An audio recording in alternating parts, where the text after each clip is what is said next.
আসসালামু আলাইকুম। সুপ্রিয় দর্শক মণ্ডলী, আমাদের বাঙালি মুসলিম সমাজ থেকে হিন্দির প্রভাব দূর হয়নি। হিন্দির প্রভাব দূর হওয়া তো দূরের কথা, এটা ক্রমান্বয়ে হিন্দির প্রভাব বেড়ে চলছে।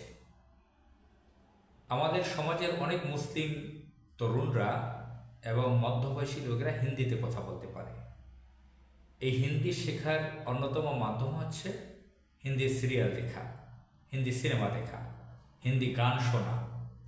এবং অনেকেই প্রতি বছর ভারতে শপিং করতে যায়, চিকিৎসা করতে যায়, ভ্রমণ করতে যায়, যেটা এখন অনেকটা কমেছে, ভ্রমণটা কমেছে। তবে হিন্দি গানের যে প্রভাব সেটা আগের থেকে কমেনি, বেশ বাড়তিই রয়েছে এখন পর্যন্ত।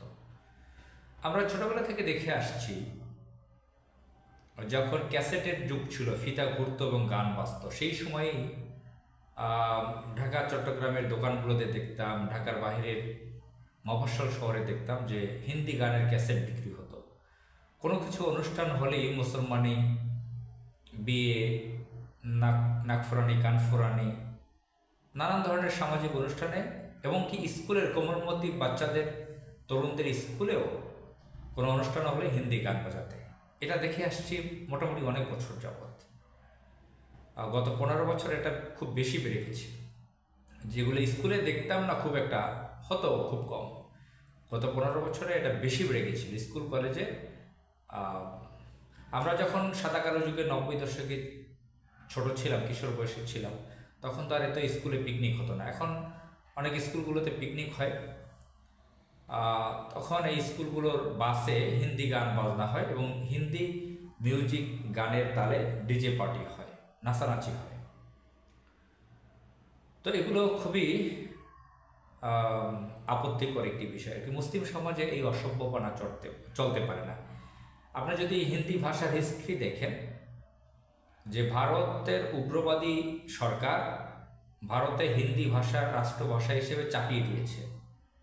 এটা হিন্দুদের একটি বিশেষ ধর্মীয় উগ্রবাদী ভাষা। ভারতে বহু ভাষার মানুষ রয়েছে, অনেকগুলো প্রদেশ আছে, 29টা 28টা প্রদেশ রয়েছে। বহু প্রদেশে বহু ভাষা রয়েছে। তামিল ভাষারও প্রভাব রয়েছে। কলকাতা, পশ্চিমবঙ্গ, ত্রিপুরা, আসামে বাংলা ভাষা রয়েছে। তো দিল্লির হিন্দি ভাষাকে চাপিয়ে দিয়েছে। দিল্লিতে অন্যান্য ভাষাও আছে, তো হিন্দি ভাষাটা পুরো রাষ্ট্রে চাপিয়ে দিয়েছে। সেখানে খোদ ভারতের মধ্যে সেটা নিয়ে অনেক বিরোধিতা আছে। এখন বাংলাদেশে হিন্দি গান, শুধু যদি গান হতো সেটা ভিন্ন কথা, এটা সিনেমার অশ্লীল গান, এবং সেটা উচ্চ শব্দে, উচ্চ মিউজিক দিয়ে বিকৃত চরিত্রের নারীরা যে নাচানাচি করে সেই সিনেমাতে, উলঙ্গ, অর্ধ উলঙ্গ, কোনো মতে একটু শর্ট পোশাক পরা থাকে, বিকিনি পরা,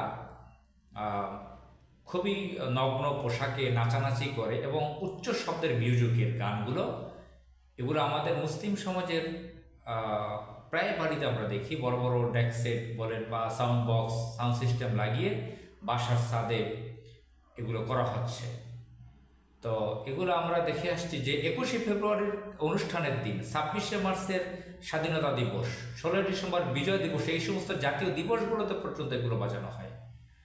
আর স্কুলের কোমলমতি বাচ্চাদের স্কুলে এগুলো বাজানো হয়, সরাসরি পিকনিকে বাজানো হয়, সেগুলো আমি নিজে প্রত্যক্ষ। আজকে শাওয়াল মাস চলছে, এখন পবিত্র রমজান মাস গত হয়েছে। গত কয়েকদিন আগে আমাদের পবিত্র ঈদ উল ফিতর পালিত হয়েছে।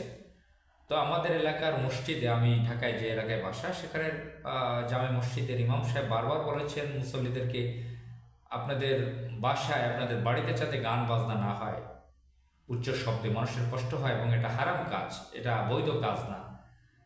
পবিত্র শাওয়াল মাস আসছে, আপনারা শাওয়াল মাসের রোজা রাখবেন, আপনাদের সন্তানদেরকে এই কাজ থেকে বিরত রাখবেন। সাউন্ড বক্স উচ্চ এনে, ডেক সেট এনে গান বাজনা করা হয়, মানুষের ক্ষতি করা হয়, এগুলো অশ্লীল কাজ, বেহায়াপনা কাজ, এটা নিষিদ্ধ কাজ, এটা হারাম কাজ, ইত্যাদি ইত্যাদি ইত্যাদি।